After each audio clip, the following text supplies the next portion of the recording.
Atif Oberlton. What's good, yo? Not much. What's going on with you? Man, I'm chilling, man. What you got on today?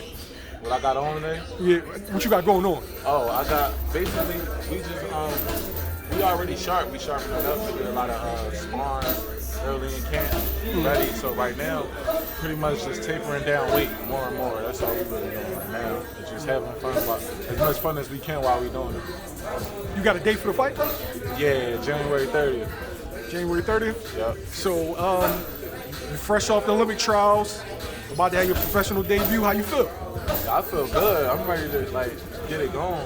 Like we spoke last time, I'm ready to show the world what's happening. Sure. Now, from what I'm hearing, you're foregoing 4 rounds and going straight into 6? Yeah, I'm all for it. You know what I'm saying? I'm that type of monster. You know what I mean? The people that signed me, look to put me into that situation, they believe in me. That's why I take it as. Like, they believe in me to do it. And I believe in me, so let's get it. I'm right for it. Now, you signed with King's Promotion and Haymon. Yeah. Why was that the right move at this time? It was the right move at this time because I'm looking at terms of staying active and being moved the right way. You know, I'll move his guys pretty good. We got a lot of the top fighters in the sport. So that's what I'm trying to get into. Now, what weight are you debuting at? 175, light heavyweight. Hey, yo, man, you look like a cruiserweight. Yo. Yeah, I mean, it's like that. I mean, I'm growing now, so I'm growing into becoming a man, so I'm getting more muscle, taller and stuff, so I'm still not done growing yet. So I'm definitely look like the size of a cruiserweight for sure. Now, who you spar with? You spar with heavyweights or you spar with like smaller guys or around your weight? I spar with heavyweights and I spar with guys around my weight too. So it don't really matter.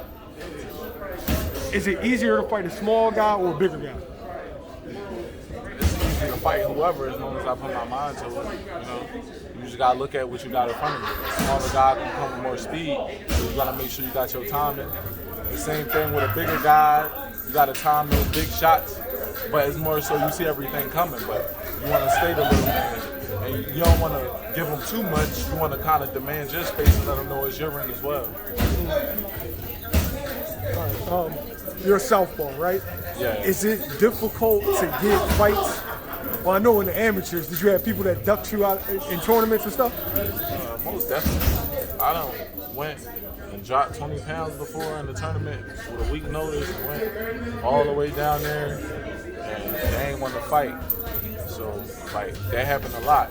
But that come with being great, you know? But you just gotta stay ready so they can't nobody catch you slipping. Now, you come from the fighting city of Philadelphia. Is there any pressure being billed as the next great light heavyweight coming out here? It depends on what you call pressure. I mean, where we from, everything is pressure. As far as I'm concerned, pressure is, you know, you got the naysayers and you got the people that believe in you and, you know, you want to go out there and perform well. That's pressure, but, I mean, that don't bother me at all because I feel like that's what I'm built for. I know that's what it's called for. You're going to be put in those type of situations. So in those type of situations, that's when your character come out and you got to show whether you're going to hold them or you're going to fold them. And we definitely not folding on this side. So. What do you feel like is the best attribute you have or the best skill that you bring to boxing? My boxing IQ. A lot of people might say my height, my reach, I'm southpaw. That's cool. It might be another guy taller than me. It might be southpaw or whatever. It might be a guy that's stronger than me or it might be a guy that's faster than me. But as long as ain't nobody smarter than me, then that's cool. This is the number one muscle up here, right here. This. As long as you got this, and this, you can do whatever you want. For fans that's never seen you fight before, what's to expect? Everything. What it takes to win. Domination. You want to see fun. You want to see pretty much me breaking the guy down. I don't know what you might see because, like, I'm so like that it go. I mean, I'm just so versatile. You never know. I might box somebody's socks off, or I might just take it to a guy. It just depends on what the job calls for. So there's guys who are praised about their power, right? And there's guys that are praised by their IQ. How do you disarm a puncher? You disarm a puncher by going to the body, not staying stationary, and a lot of punchers can't fight going backwards. So sometimes you can catch them guys going backwards, and making those guys completely miss.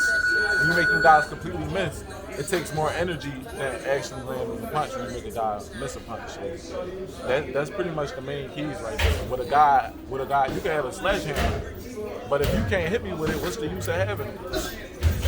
That's good point. Now, I just thought about it. January 30th, that's Caleb Plant's card, right? Yes, sir. Yo, that's a big card to debut on. Now, any prediction for the fight? A whole lot of ass whooping. Hey, pretty much. Hey, he took the words right out of my mouth. The only prediction is we gonna beat some ass. Like, and this is my big dog, this big bro right here. Number hungry, he go with a whole lot of ass. You better believe it. He just said what I was gonna say. That's how you know we so tight. He be pushing me in here. Now, you're coming off of a very, very controversial loss in Olympic trial. Yeah. Is that the reason why you turned pro? Yeah. USA boxing politics and even international politics. International politics, the last tournament we had, when we went out there to determine who they were going to pick, they picked me against the home country, and I chopped him, knocked him down and everything, and they still gave him the fight. But realizing the bracket, I had two home country people in the same bracket. So after I beat that guy from Bulgaria, the next guy I was going to fight was from Bulgaria again. So I already knew what that was about. I pretty much knew that was like the end of my gold medal chase, which was kind of like a heartbreaking experience for me going through that whole thing. But I just kept with the faith of God, you know, anything might happen. So I kept staying persistent with it, seeing what happens. But it didn't turn out my way politically, so now we on to doing what we gotta do to build the real legacy.